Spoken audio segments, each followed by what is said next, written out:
Bleeding cool. The famous non-entity that just is full, I mean chocked full, of complete BS. Ooh, Star Trek Will Wheaton on Zachary Levi's disgusting Trump support. Whether you saw it coming from a mile away or found yourself shocked by the news, Harold in the Purple Crayon star Zachary Levi made it clear during a campaign rally over this past weekend, after his first pick Robert F. Kennedy Jr. dropped out of his run for the White House and endorsed the ex-reality show host, multi-impeached ex-POTUS, and convicted felon. Okay, let's go ahead and talk about all that. Okay, yes, he was a former reality show host, which, by the way, why is that a negative thing? Don't you guys at Bleeding Cool and all you other wine moms out there do nothing but watch all that kind of bullcrap anyways? Besides the point. What's the next one on there? Multi-impeached. Yeah, multi-impeached, but never actually convicted in an impeachment. Meaning that they brought up charges for impeachment multiple times in a extremely partisan attack on the most clean representative of the American people in the last 100 years or so. And ex-POTUS, yes, he was president of the United States, still is, by tradition, he's still president of the United States, and convicted felon. Before I go any further, he is only a convicted felon because of the fact that there is a corrupt New York judicial system that specifically targeted him, going so far as to completely change the way that they rule and the way that they go about their judicial system to make it into a felony that he was charged of simply by stating that the jury had to come to an agreement not on which misdemeanor charge they thought he committed, but that a extra misdemeanor charge had been committed in relation to the charge that they were convicting him for, that they were accusing him of. So there was no actual solid ruling on it, and beyond that, despite the fact that the jury claimed and that the jury ruled in a extremely one-sided partisan Democrat witch hunt, what they didn't get was an actual sentencing, because they can't actually legally charge him with a convicted felony, with a full-on felony, because of the fact that most of his actions that they charged him with are protected as being part of the campaign, being part of the actual 4-year term of his presidency. Okay? So he's not actually fully convicted. And if he was convicted, just remember he's convicted in an extremely partisan, one-sided Democrat judicial system that is going to convict him because they are that one-sided. Levi threw his box office might behind Donald Trump. We're here to make sure that we're going to take this country back. We're going to make it great again. We're going to make it healthy again. And so I stand with Bobby, and I stand with Tulsi, and I stand with everyone else who is standing with President Trump, because I do believe of the two choices that we have, and we only have two, Donald Trump, President Trump, is the man that can get us there. Levi shared near the end of his speech on Saturday. And he's going to get us there because he's going to have the backing and the support and the wisdom and the knowledge and the fight that exists in Robert Kennedy Jr. and former Representative Tulsi Gabbard. Reactions were split down the middle, between folks who were surprised and those posting receipts to show why they were not surprised. Unfortunately for a lot of fans, the surprise was followed by disappointment in someone who they have come to be fans of from his work on Chuck and the Shazam films. One person who took to social media to share his feelings was Will Wheaton, Star Trek Universe, The Big Bang Theory, who took to Facebook to reaffirm the core principle that the nerd community needs to be a place where all feel welcomed and no one is made to feel lesser. Okay. That's why you made The Big Bang Theory, which is the Hollywood parody take on what nerds are? Alright, sure. Mr. Will Wheaton, Mr. Idiot who's never actually done any real nerddom, who supports Hollywood, who absolutely butchers every single attempted adaptation of any comic book, I was about to get really ticked there, just because of the fact that there's been so many promising potential movies that have come out, and they've all just butchered the initial comics. Gosh, I hate it. Something I love about our nerd community is how welcoming and diverse we are. Shut up right there. It always has been. It always has been. Okay? The fact that you, as a Democrat, want to make the claim that it's only that way because of your Democrat beliefs is an idiot thing to say. It always has been, and it was always a conservative place until about 20 or 30 years ago. All right. We are a safe place for everyone who has ever been othered. We are a safe place for vulnerable people to come together and safely love all the wonderful nerdy stuff we love. Wheaton shared before shifting the focus to Levi. Okay, so just remember that, all in that context, right? It's a safe place for everyone to feel loved. It's an amazing little community. I hate the word community. It's an amazing little community. It's an amazing area. It's all diverse and inclusive. But we hate you because you like the Orange Man. The Orange Man's bad. You need to be hung up and strung up and killed, man. That's exactly what he's going to say, or at least something along those lines.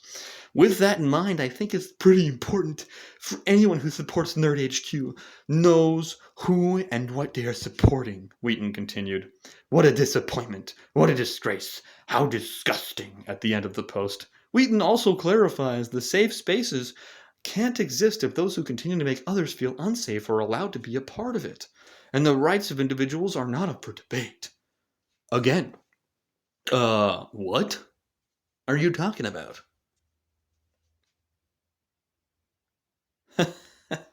It's funny what this guy who made this article states right after. He says, quick edit here, gently pointing anyone who is not aware of it to the paradox of tolerance. A place is not safe if you can't keep out the people who would make it unsafe. This includes non-physical safety, and fundamental human rights are not a matter of opinion. Yeah, fundamental human rights aren't a matter of opinion, which is why we have the First Amendment, the freedom of speech, meaning that no matter how bad you feel, if someone isn't actually charging someone with an attack on you, you're still not able to hate that person in such a way that results in the complete othering of that person.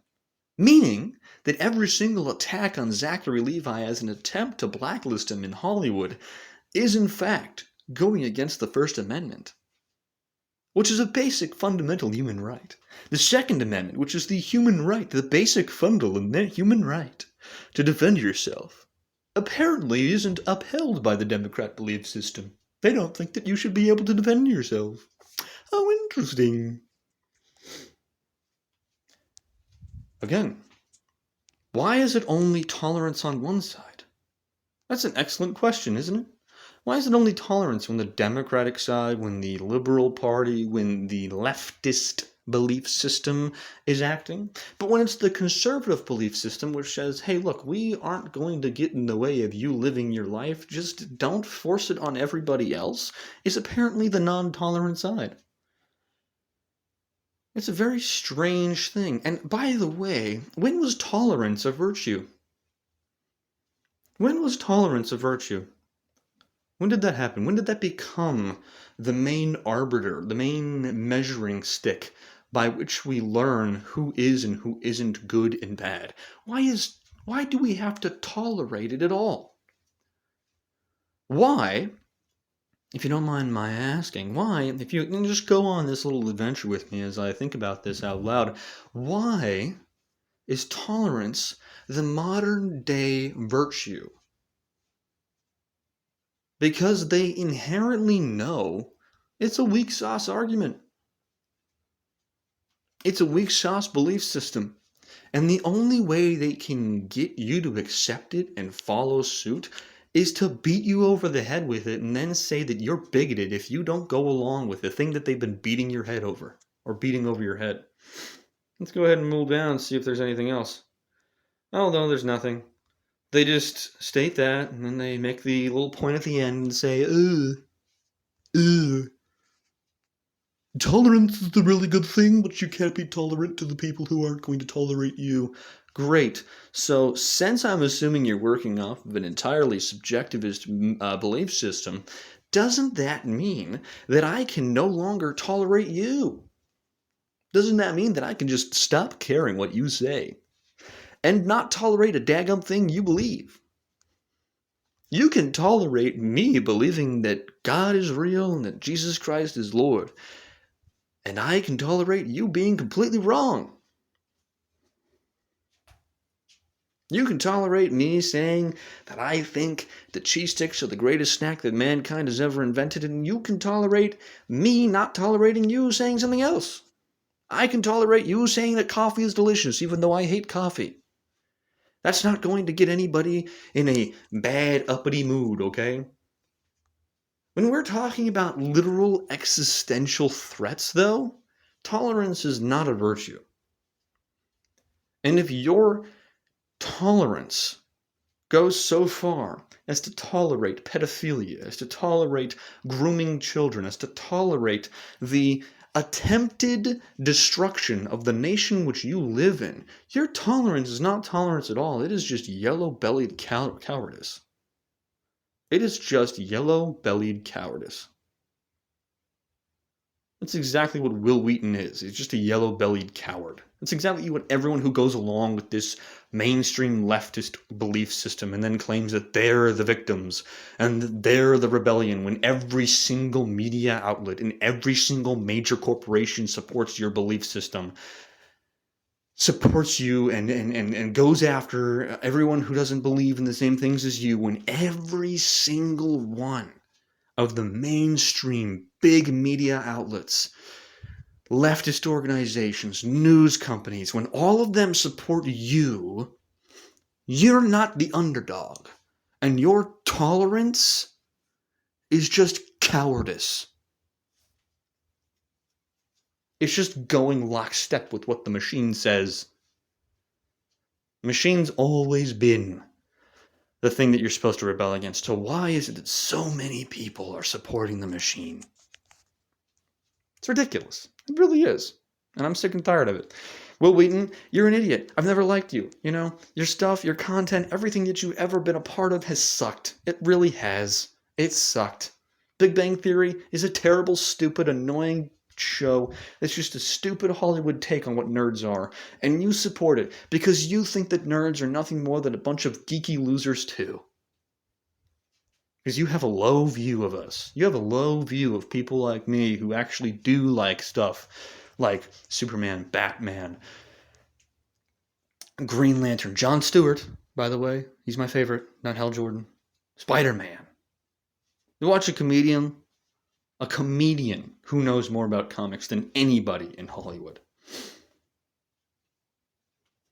And he's a huge Spider-Man fan. I love listening to this guy's takes on Spider-Man. It really is awesome to see him talk about this stuff. I'm getting off the trail here. But what I'm saying is this. Hollywood hates you. If you don't believe in the same things as them, Hollywood hates you.